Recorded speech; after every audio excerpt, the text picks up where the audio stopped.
الحمد لله رب العالمين بارئ الخلائق أجمعين باعث الأنبياء والمرسلين ثم الصلاة والسلام والتحية والإكرام على الأفضل الموجودات العبد المؤيد الرسول المسدد المصطفى الأمجد والمحمود الأحمد سيدنا ونبينا وحبيب قلوبنا وشفيع ذنوبنا صاحب الوقار والسكينة المدفون بأرض المدينة أبي القاسم محمد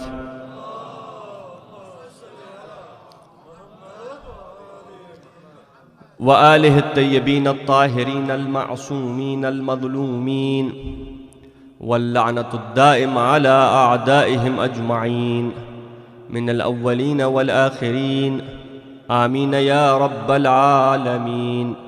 فقد قال سبحانه وتعالى في كتابه الكريم وهو أصدق القائلين بسم الله الرحمن الرحيم يا إبليس ما منعك أن تسجد لما خلقت بيدي أستكبرت أم كنت من العالين. صدق الله العلي العظيم. صلوات اللهم صل على محمد وعلى محمد.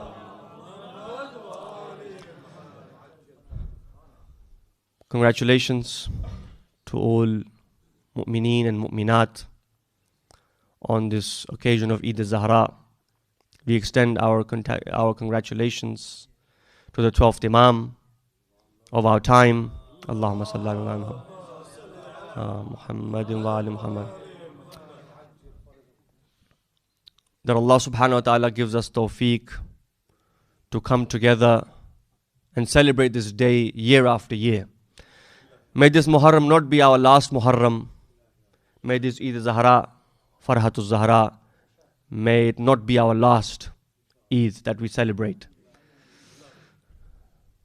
Many, many occasions on this grand day. But the most important is, as you've heard, that this day, the Holy Imam As-Sajjad, Zainul Abidin alayhi salatu wassalam, Allahumma salli ala Muhammad wa ala Muhammad, says, Rahimallahu Mukhtarah. In honor of Mukhtar al-Thaqafi, Abu Ubaid al-Thaqafi, Mukhtar al-Thaqafi, Imam al-Sajjad alayhi salam says, Rahimallahu Mukhtarah. May Allah subhanahu wa ta'ala have mercy on Mukhtar, because Mukhtar was merciful towards us. Just one or two words in English. I'll keep it short anyway. Two infallible Imams. What do they say about Mukhtar?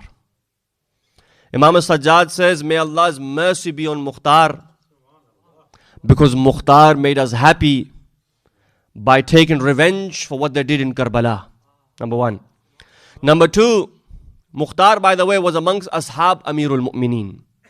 Mukhtar was from the Ashab of Amirul Mu'mineen. One day Mukhtar, being a small boy, is near Imam Ali alayhi salam. Imam Ali alayhi salam takes Mukhtar and he sits him on his lap and he pats him on his back, on his shoulders and on his head, and he says, Ayyuhal Qayyis, O clever child, O clever person. You know, for a Masoom to call someone clever, for an infallible Masoom Imam to call someone clever, this is praise of that person. So this day has many names. 72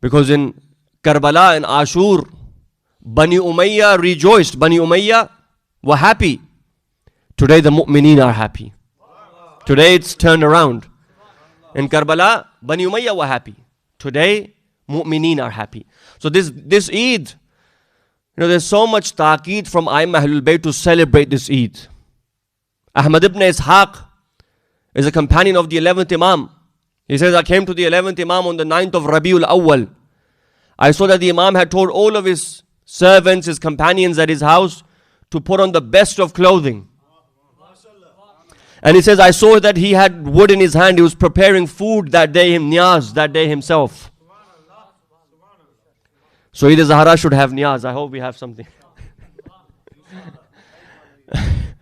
He says, Imam al-Askari Asam had wood in his hands. He was putting on the tandoor. He was putting on the fire for it to be cooked. And you see, there are traditions. On Ghadir, there should be niyaz. And on Eid Zahra, there should be niyaz. Because we have in hadith. This we have clear traditions on this. That the Imams used to not only give, they used to prepare the niyaz themselves. Ahmad ibn Ishaq, he was a Qummi, he was living in Qum. He says that when I went to meet the Imam, I saw the Imam was preparing food. He'd asked his people to wear the best of clothing. And I says, Mawla, 9th of Rabiul Awwal, is this a happy day? Is this a day of Eid? He says, by God, there is no day that has more honor for us Ahlul Bayt than the 9th of Rabiul Awwal. Ya Aliya. بہت سے نام ہیں, 72 نام روایتوں میں آئے ہیں. بعض روایتوں نے کہا یوم التقوی ہے, تقوی والا دن ہے. بعض نے کہا یوم قبولیت اعمال ہے, اعمال کی قبولیت والا دن ہے. بعض نے کہا یوم عید زہرا ہے کہ جس دن سیدہ سلام اللہ علیہ کا خوشی کا دن ہو. بعض روایتوں میں آیا ہے کہ عید غدیر ثانی ہے, دوسری عید غدیر ہے. ایک ابھی یہ جو عید گزری ہے نا, محرم سے پہلے کون سی عید گزری ہے؟ عید غدیر, 18 ذی الحجہ. عید غدیر اور عید زہرا, وہ عید غدیر ہے, یہ عید غدیر ثانی ہے. لیکن ایک فرق ہے جو تاریخ میں ملتا ہے, جو روایات میں ملتا ہے. عید غدیر کو یوم تولا کہا گیا ہے اور اس عید کو یوم تبرہ کہا گیا ہے. یا علم, اگر تھکے نہیں ہیں تو چند جملے میں بھی ادا کر دوں. اذان محترم, وہ عید جو ہے عید تولا ہے, یہ عید جو ہے عید تبرہ ہے. کیونکہ بہت سے دشمنان اہل بیت ہلاک ہوئے. عمر ابن سعد ہلاک ہوا, اور اس کے بعد شمر ہلاک ہوا, کہ جن کے سر باقاعدہ بھیجے گئے. اور تائید مختار میں میرے مولا کا جملہ ہے کہ کہہ دو مختار سے کہ ہرملہ کا سر کب بھیجے گا. بھئی اس میں مذمت نہیں, اس میں تائید ہے. جو کہتے ہیں کہ مختار کی تائید نہیں ہوئی, بھئی یہ تائیدی جملہ ہے, مذمتی جملہ نہیں ہے. یعنی ہم تیرے کام سے راضی ہیں. مختار وہ کہ جس نے چن کے قاتلین حسین کو مارا. بتا تو نے کیا کیا, بتا تو نے کیا کیا, بتا تو نے کیا کیا. گردن پہ تلوار رکھ کے کہا بتا تو نے کربلا میں کیا کیا. اور اس کے بعد جب سر بھجوائے تو میرے مولا کہتے ہیں سجدہ کیا امام سجاد نے. کون ہے؟ فرزند حسین. سجدے میں کہا رحم اللہ مختارہ, رحمت خدا نازل ہو مختار پر. خود آج مختار نے ہمیں مسکرانے کا موقع دیا ہے. پھر کہا کہ رحمت ہو مختار پر. مختار نے بنی ہاشم کی جو خواتین تھیں, ہماری بیوگان کی شادیاں مختار نے کروائیں. جو غریب سادات تھے ان کے گھر میں چولہے مختار نے جلوائے. اگر بیدار ہیں بے, جو سادات کے لیے, ائمہ اہل بیت کے لیے اتنے کام کریں, اس کی مذمت نہیں تعریف کرنی چاہیے. تو کہا عید تولا ہے, وہ عید تولا ہے, یہ عید تبرہ ہے. اور بعض علماء بزرگوں کا کہنا ہے کہ اس دن قاتل سیدہ بھی فی النار ہوا. بہت سے دشمن جنہیں اب نام بھی نہیں لے سکتے, لیکن یہ ہے کہ فرعون آل محمد, فرعون امت, فرعون امت سے ہی سمجھ جائیں کہ وہ بھی ہلاک ہوئے. اذان محترم, کیونکہ عید سیدہ ہے تو سیدہ کے فضائل سے پہلے جملے کا آغاز کرنا چاہتا ہوں, اور بہت ہی مختصر, زیادہ وقت نہیں, آپ کافی دیر سے بیٹھے. کتاب دمت الساکبہ میں روایت ہے کہ جب اللہ سبحانہ و تعالیٰ نے آدم کو خلق کیا, آدم کو پیدا کیا, تو اس کے بعد جناب حوا کو پیدا کیا. اور دونوں کو پیدا کرنے کے بعد کہا, قرآن میں سورہ بقر کی آیات ہیں, کہا آدم اسکن انت وزوجک الجنہ, اے آدم جنت میں آپ جہاں چاہیں آپ وہاں سکونت اختیار کر لیں. جہاں آپ رہنا چاہیں آپ سکونت اختیار کر لیں. غور چاہوں گا, جناب آدم اور جناب حوا جنت الفردوس کی سیر کرنے لگے. قرآن کی آیت ہے نا, ہم نے آدم کو پیدا کیا, اس کے بعد ہم نے کہا کہ جنت آپ کے لیے ہے, آپ جہاں چاہیں آپ جہاں رہیں, لیکن اس شجرے کے قریب مت جائیے گا, اس درخت کے قریب مت جائیے گا. لیکن کہا کہ اے آدم و حوا آپ جنت الفردوس کے باغات کی سیر کیجئے.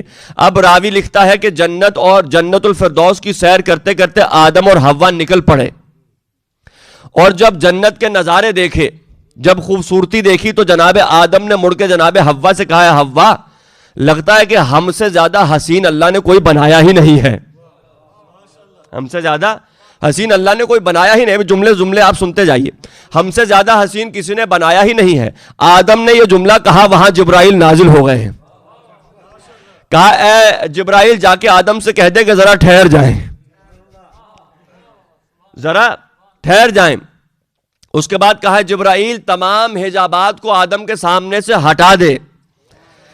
یعنی جو نظارے ابھی آدم نے دیکھے تھے وہ حقیقت کل نہیں تھے. اب جناب جبرائیل نیچے آئے اور جناب آدم سے مکالمہ ہوا, ہم کلام ہوئے, اور یہ روایات جو ہے تاریخ کی کتابوں میں ملتی ہیں. جناب آدم کے آنکھوں کے سامنے سے حجاب ہٹا دیا گیا, تو کیا دیکھا, ایک نورانی خاتون کو دیکھا. روایت ہے ایک نورانی خاتون کو دیکھا جن کے چہرے پہ اتنا نور تھا, ان کے نور سے جنت منور تھی. توجہ چاہوں گا, جن کے چہرے کے نور سے جنت منور تھی. بھئی آدم جو اب تک یہ کہہ رہا تھا کہ ہم سے زیادہ کوئی حسین پیدا ہی نہیں ہوا, اب جناب آدم کی حیرت کی انتہا نہ رہی. کہا جبرائیل یہ خاتون کون ہے جن کے چہرے کے نور سے جنت منور ہے؟ کہا اے آدم آپ کی نسل سے آنے والے نبی و آخر الزمان کی بیٹی فاطمہ ہے. صلی اللہ علی محمد وآل محمد. کہا کہ اے جبرائیل یہ کون ہے؟ کہا آپ کی نسل سے آنے والے نبی آخر الزمان کی دختر ہے, ان کی لخت جگر ہے, سیدت النساء ہے. کہتا ہے کہ میں نے دیکھا شہزادی کونین کے سر پہ ایک تاج تھا. کہا اے جبرائیل یہ اس تاج سے مراد کیا ہے؟ فرمایا اس تاج سے مراد ان کے شوہر علی ہیں. بھئی ایک بات تو طے ہو گئی, آدم سے پہلے بھی کوئی تھا, ایک بات تو طے ہو گئی, اور جتنا نور ان کے چہرے پہ تھا اتنا نور آدم کے چہرے پہ نہیں تھا. تبھی تو کہا یہ کون ہے, ہم نے کبھی یہ ہستیاں نہیں دیکھی. اب دوسرا سوال کیا جناب آدم نے جبرائیل سے, کہا جبرائیل یہ بتاؤ کیا انہیں ہم سے پہلے خلق کیا گیا ہے؟ جو اب تک کہتا تھا کہ کوئی تم سے پہلے, کوئی ہم سے زیادہ حسین نہیں ہے, اب دو باتیں طے ہو گئی, حسین بھی تھے اور ان سے پہلے بھی مخلوقات تھیں. کہا اے جبرائیل یہ بتاؤ کیا انہیں ہم سے پہلے خلق کیا گیا؟ جبرائیل نے پلٹ کر جواب دیا کہ آدم بات بس یہاں تک نہیں ہے, بات بس یہاں تک نہیں ہے, نہ یہ کہ انہیں تم سے پہلے خلق کیا گیا ہے. اے آدم تمہیں تو ان کی خاطر خلق کیا گیا ہے. بس یہ جان لو اگر یہ نہ ہوتے تم نہ ہوتے.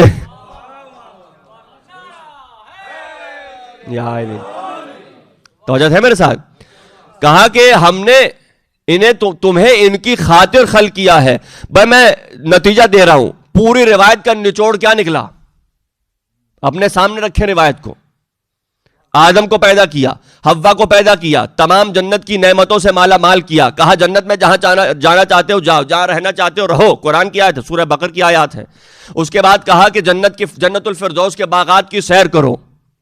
لیکن جب شہزادی کو دیکھا تو اب آدم بھی گھبرا گئے. بھئی اب تک تو ہم سمجھتے رہے تھے کہ آدم اور حوا سے پہلے کوئی خاتون نہیں, آدم سے پہلے کوئی مرد نہیں. بھئی ایک بات تو طے ہو گئی, اس بی بی کے صدقے میں آدم بنے. غور چاہوں گا, جب آدم کا پتلا بنایا پھر کہا وَنَفَخْتُ فِيهِ مِن رُوحِي, قرآن کی آیت ہے, ہم نے آدم میں اپنی روح کو پھونکا.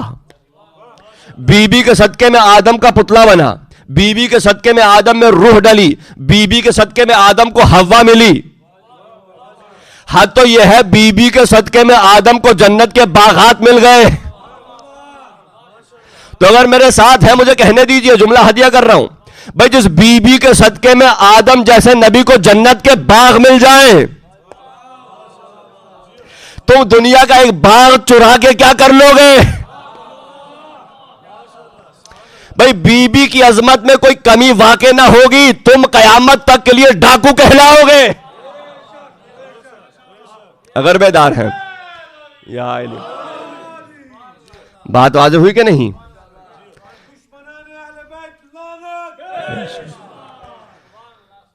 کہا کہ یہ کون ہیں؟ کہا یہ دختر رسول ہیں جو ابھی آپ کی نسل سے آئیں گے۔ عزیزان محترم، جناب آدم کو پیدا کیا، توجہ ہے میرے ساتھ، زیادہ زحمت نہیں، مولا روایت ہے، جناب آدم کو پیدا کیا، قرآنی آیات آپ کے سامنے ہیں، کہا اسجدوا لآدم فسجدوا الا ابلیس ابا واستکبر وکان من الکافرین۔ اس وقت اللہ نے کہا سب کو، جب آدم کو پیدا کر لیا تو سب کو کہا کہ سب اب آ کے آدم کو سجدہ کریں۔ قرآنی آیات آپ کے سامنے ہیں، آپ جانتے ہیں، لیکن بات کو آگے بڑھانا ہے۔ سب نے سجدہ کیا سوائے ابلیس کے۔ اب اللہ نے ایک سوال کیا ابلیس سے، اور جس سوال کو اللہ نے قرآن میں محفوظ کر دیا، آیت قرآن ہے، اور اسی آیت سے میں نے آج اس محفل کا آغاز کیا ہے۔ کہا یا ابلیس، اے ابلیس، ما منعک ان تسجد، اے ابلیس تجھے کس چیز نے منع کیا ہے کہ تو اس کو سجدہ کرے، لما خلقت بیدی، جسے میں نے اپنے دونوں ہاتھوں سے بنایا ہے۔ اگر بیدار ہے، قرآن کی آیت ہے، اے ابلیس تجھے کس چیز نے منع کیا ہے، تیرے لیے کون سی شے مانے ہوئی ہے کہ تو اس آدم کو سجدہ کرے جس آدم کو میں نے اپنے ہاتھوں سے بنایا ہے؟ استکبرتا، کیا تو تکبر کرنے لگا ہے؟ کیا تجھ میں تکبر آ گیا ہے؟ یہ اگلا جو آیت کا حصہ ہے یہ اسی میں سارا نچوڑ ہے۔ کہا تجھے کس چیز نے منع کیا کہ تو اس آدم کو سجدہ کر جس آدم کو میں نے اپنے ہاتھوں سے بنایا؟ استکبرتا، کیا تو تکبر کرنے لگا ہے؟ ام کنت من العالین، یا پھر تو اپنے آپ کو عالین میں سے سمجھنے لگا ہے؟ کیا تو تکبر کرنے لگا ہے یا پھر تو اپنے آپ کو ان عالین میں سے سمجھنے لگا ہے؟ بھائی یہ عالین کون ہے؟ بھئی یہ جو بھی ہو، ایک بات تو طے ہے، جب سب کو حکم ہوا آدم کو سجدہ کریں، ان پہ وہ حکم ساقط تھا۔ اسی لیے تو کہا کیا تو تکبر کرنے لگا ہے یا تو اپنے آپ کو عالین میں سمجھنے لگا ہے؟ قرآن مجید کی آیت ہے، سنی شیعہ غور کرے کہ یہ عالین کون تھے جن پہ آدم کو سجدہ ساقط تھا۔ جب سب سجدہ کر رہے تھے ابلیس رک گیا، کہا کیا تو تکبر کر رہا ہے یا تو عالین میں ہو گیا ہے؟ بھئی عالین جمع ہے عالی کی، عالی نکلا ہے علی سے،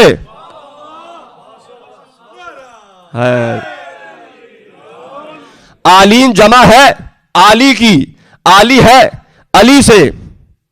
مرحوم لقن صاحب کا جملہ ذہن میں آ گیا، فرماتے تھے کہ یہ وہ ہیں، فرش پہ ہو تو سب کے سب محمد، عرش پہ ہو تو سب کے سب علی۔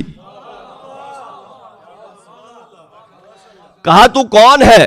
کیا تو تکبر کرتا ہے یا پھر تو ان میں سے ہو گیا ہے کہ جو عالی ہیں؟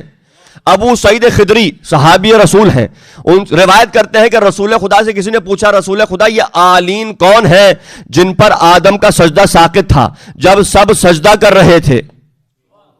عالین سجدے سے بعض نے ترجمہ کیا کیا؟ بزرگ، بہتر اور برتر مخلوق۔ بزرگ، بہتر اور برتر مخلوق، یعنی اس دور میں آدم جب خلق کیے گئے کوئی بزرگ، بہتر اور برتر تو تھا کہ جس پہ سجدہ آدم ساقط تھا۔ ابو سعید خدری کہتے ہیں رسول خدا کی خدمت میں کچھ صحابہ حاضر ہوئے، کہا رسول خدا یہ عالین سے سمجھ نہیں آتا، عالین کیا ہے؟ کہا عالین میں سب سے پہلا میں ہوں، پھر علی ہیں، پھر فاطمہ ہیں، پھر حسن و حسین ہیں۔ بھئی جب سب کو کہا سجدہ کرو، بس وہ پنجتن کا نور تھا جو سجدے کو مشاہدہ کر رہا تھا۔ بھئی جب آدم کو سجدہ ہوا، اب کیا آیا؟ اگلی آیت ہے سورہ سعد کی، جب کہا نہیں سجدہ کروں گا، کہا سجدہ کر، میں نے اپنے ہاتھوں سے بنایا ہے. کہا نہیں کروں گا. کہا اچھا میرے بنائے ہوئے خلیفہ کو سجدہ کر. کہا نہیں کروں گا. اللہ کے ہاتھوں کا بنا ہوا اللہ کا خلیفہ ہے. اب جب شیطان نے انکار کیا, کہا فخرج منہا, نکل جا جنت سے, فإنک رجیم, تو قیامت کے لیے مردود ہے.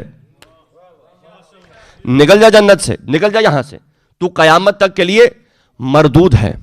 بھائی آپ سمجھے کہ جب کوئی مردود مرتا ہے تو ہم کیوں کہتے ہیں مر گیا مردود, نہ فاتحہ نہ درود؟ کیونکہ جو مردود ہوتا ہے وہ شیطان کا بھائی ہوتا ہے. اذان محترم, کہاں نکل جا جنت سے. نکالا شیطان کو جنت سے یا نہیں نکلا؟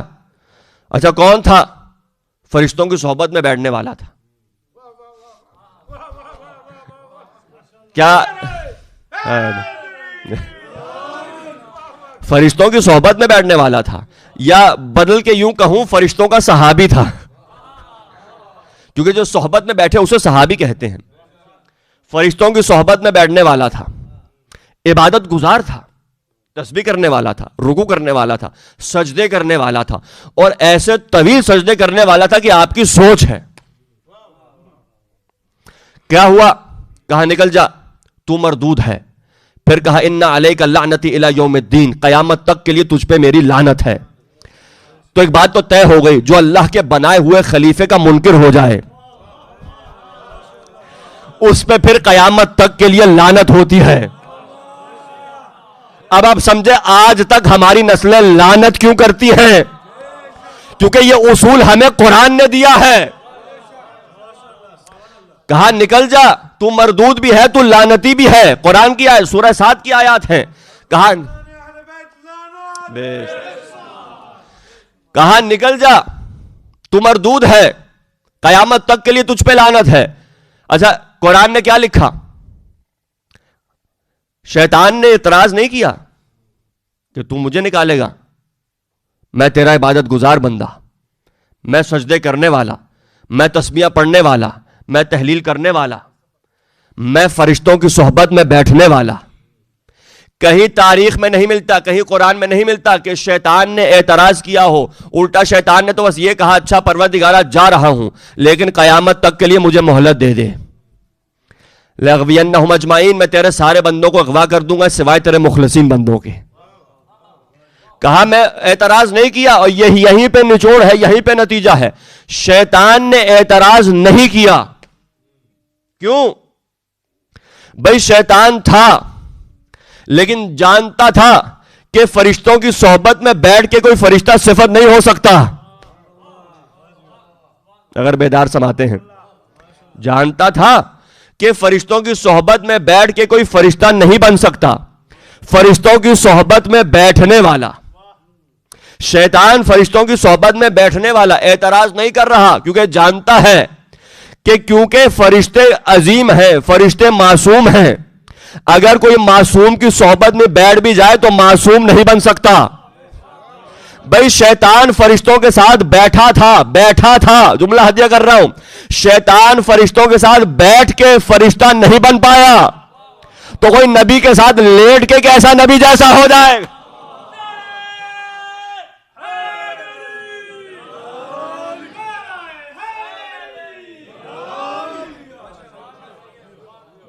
اگر بیدار سماتے ہیں. کہا کہ اعتراض نہیں کیا, جانتا تھا کہ میں اس کی صحبت میں بیٹھنے والا ہوں, میں صحابی ہوں, لیکن کبھی اعتراض نہیں کیا, کیونکہ جانتا تھا میں اس وقت, کیونکہ میرا خارج ہو گیا, اللہ کے خلیفہ کا منکر ہو گیا. جو اللہ کے خلیفے کا منکر ہو, قرآن کہتا ہے مردود بھی ہے, قیامت تک کے لیے لعنت بھی ہے. عزیزان محترم, آخری جملہ اور میں آپ کی زحمت جو ہے تمام کر دوں. یہ وہ عید ہے کہ جس عید میں مومن کی پہچان بنتی ہے. دو عیدوں سے مسلمان پہچانا جاتا ہے, دو عیدوں سے مومن پہچانا جاتا ہے. جو عید اضحیٰ منا لے, جو عید الفطر منا لے, مسلمان تو پہچانا گیا, لیکن کوئی گارنٹی نہیں یہ مسلمان مومن بھی ہو. مومن تو تب ہوگا کہ جو دو عیدیں منائے اور ایسے منائے کہ جیسے جو دوسری بڑی عیدیں گزری ہیں وہ اس عید کے سامنے چھوٹی دکھائی دے. وہ ہے عید غدیر اور عید زہرا. اجان محترم، آخری جملے اور میں محفل تمام کروں.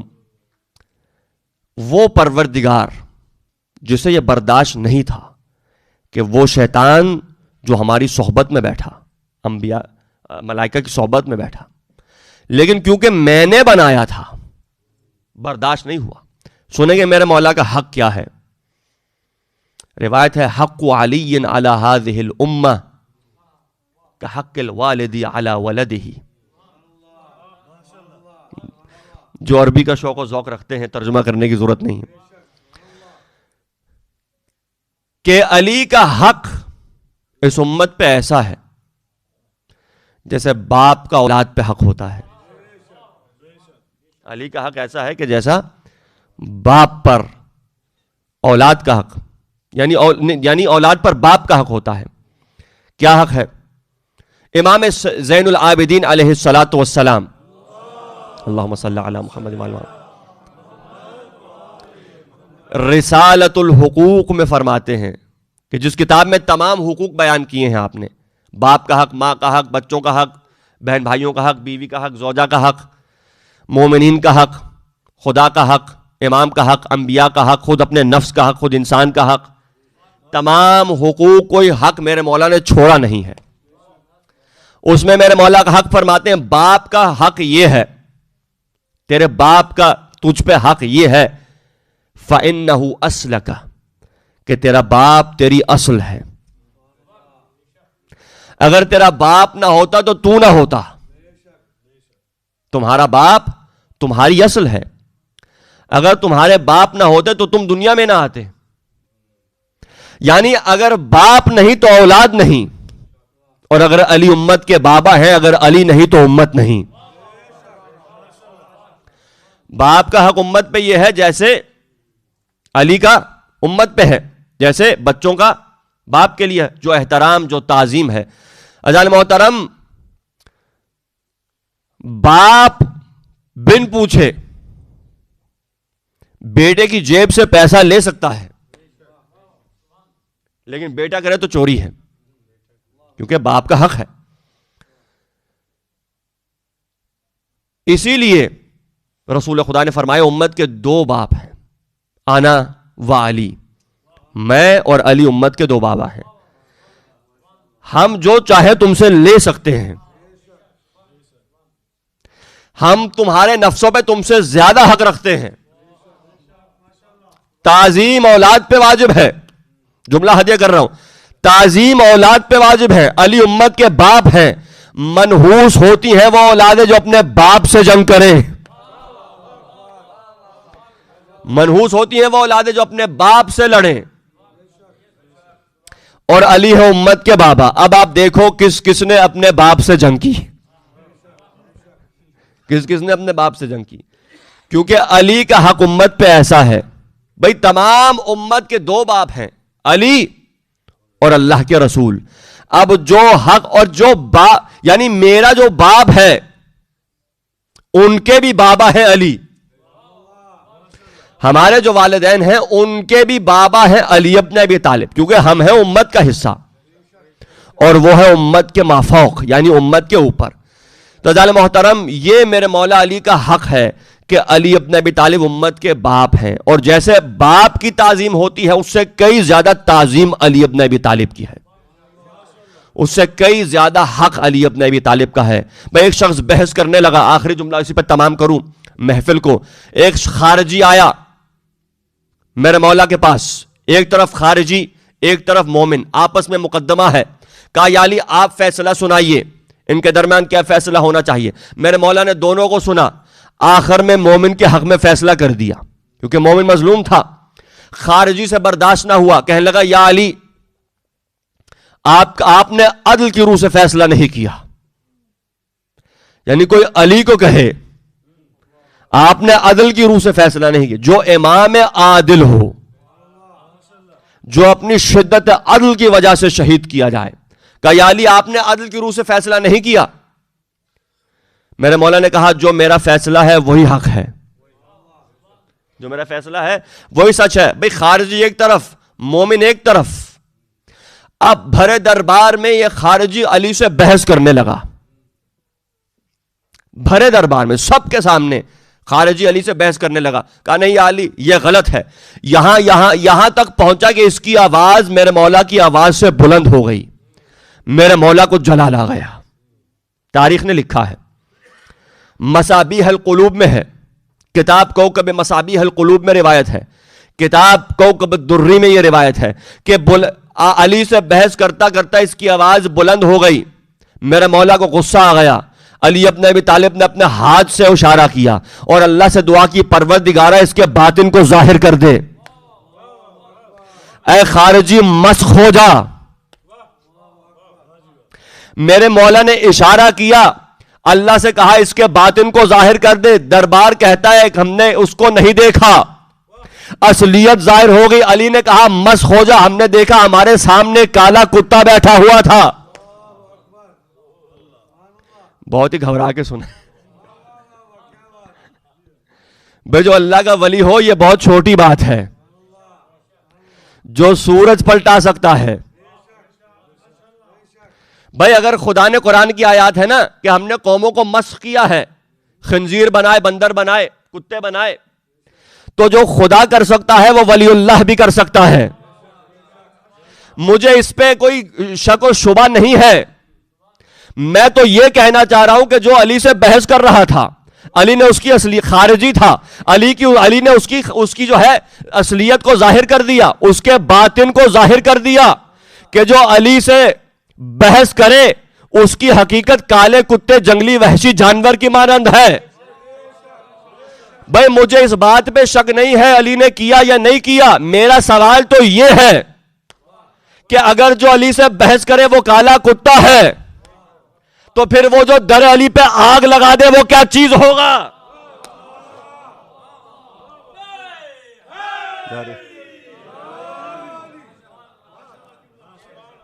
پتہ نہیں آپ تک بات پہنچی یا نہیں پہنچی. تمام ہو گئی محفل. اذان محترم, یہ میرے مولا کی کمالات ہیں, میرے مولا کے معجزات ہیں. اذان محترم, امیر کائنات ہوں, علی مرتضیٰ ہوں, آدم دیکھ کے چونک اٹھے کہ یہ کیسا نور ہے, گھبرا گئے. اللہ نے کہا گھبراؤ مت, یہ نور تبسم سیدہ ہے. کیونکہ جنت میں تو سورج نہیں ہوگا نا, سورج تو چاند ستارے تو یہاں پہ ہیں. جنت میں نہ سورج ہے, نہ چاند ہے, نہ ستارے ہیں. تو جب جنت والے, بہشت والے سورج کی روشنی کو دیکھیں گے تو کہیں گے پروردگارہ تو نے تو کہا تھا لا یرون فیہا شمس, کہ قیامت کے دن جو ہے جنت میں اس دن جو ہے کوئی سورج نہ ہوگا, یہ روشنی کہاں سے آئی؟ تو آواز پروردگار آئے گی کہ یہ سورج کی روشنی نہیں ہے, یہ سیدہ کے تبسم کا نور ہے. جب سیدہ علی جنت میں, جب سیدہ علی کو دیکھ کے تبسم فرمائیں گی, جب علی سیدہ کو دیکھ کے تبسم کریں گے تو ایسا نور ظاہر ہوگا کہ اہل بحث کہیں گے لگتا ہے کہ آج سورج دکھائی دے رہا ہے. یہ نور تبسم سیدہ کا نور ہے, یہ نور علی کی مسکراہٹ کا نور ہے, یہ نور علی کے چہرے کا نور ہے. بس محفل تمام ہو گئی. پروردگارہ سیدہ کے صدقے 2 مہینے 8 دن جو عزاداری کی ہے اپنی بارگاہ میں قبول و منظور فرما. پروردگارہ 2 مہینے 8 دن جو ماتم حسین کیا ہے, جو خلوص سے ہم نے گریہ کیا ہے, پروردگارہ اس کو ضائع نہ جانے دینا. پروردگارہ واسطہ محمد و آل محمد کا یہ ماہ ایام عزا, یہ عید زہرا ہماری آخری عید زہرا نہ ہو. ہر سال ہمیں عید زہرا منانا نصیب فرما, بلکہ اگلے سال اپنے موقع اپنے مولا اپنے آقا امام زمانہ کے ساتھ اس عید کو منانے کی توفیق عنایت فرما. پروردگارہ دعاؤں کی قبولیت کا دن ہے, اعمال کی قبولیت کا دن ہے. تمام اعمال جو اب تک ہم نے بجا لائے ہیں پروردگارہ انہیں اپنی بارگاہ میں قبول و منظور فرما. میرے مالک, میرے خالق جس کی بھی دعائیں ہیں ان کی دعاؤں کو قبول فرما. جو بیمار ہے اسے شفا یاب فرما, جو بے اولاد ہے اولاد صالح عطا فرما. جن کے ہاں اولاد ہے پروردگارہ انہیں اولاد کی تربیت کرنے کی توفیق عنایت فرما. حضرت حجت کے ظہور میں تعجیل فرما. واسطہ ہے محمد و آل محمد کا پروردگارہ کوئی غم نہ دینا سوائے غم حسین کے، پروردگارہ واسطہ ہے محمد و آل محمد کا اگلے محرم تک اسی روحانیت کو، اسی نور کو، اسی ذکر حسین کو ہمارے وجود میں قائم و دائم فرما۔ واسطہ محمد و آل محمد کا جو پریشان ہے اس کی پریشانی زہرا کے صدقے دور فرما۔ پروردگارہ یہاں جو والنٹیئرز ہیں، جو بانیان ہیں، پروردگارہ ان کی کوششوں کو، ان کی کاوشوں کو اپنی بارگاہ میں قبول و منظور فرما۔ اس بارگاہ، اس عزاخانے کو دن پروردگارہ روز بروز ہر سال اسے مزید ترقی اور پیش رفت عطا فرما۔ واسطہ محمد و آل محمد کا دنیا میں زیارت حسین، آخرت میں شفاعت حسین نصیب فرما۔ وآخر دعوانا الحمدللہ رب العالمین۔ سب ہاتھوں کو بلند کیجیے، اپنے 12ویں امام کو یاد کیجیے دعا امام زمانہ سے۔ بسم اللہ الرحمن الرحیم۔ اللہم کن لے ولیک الحجۃ ابن الحسن صلواتک علیہ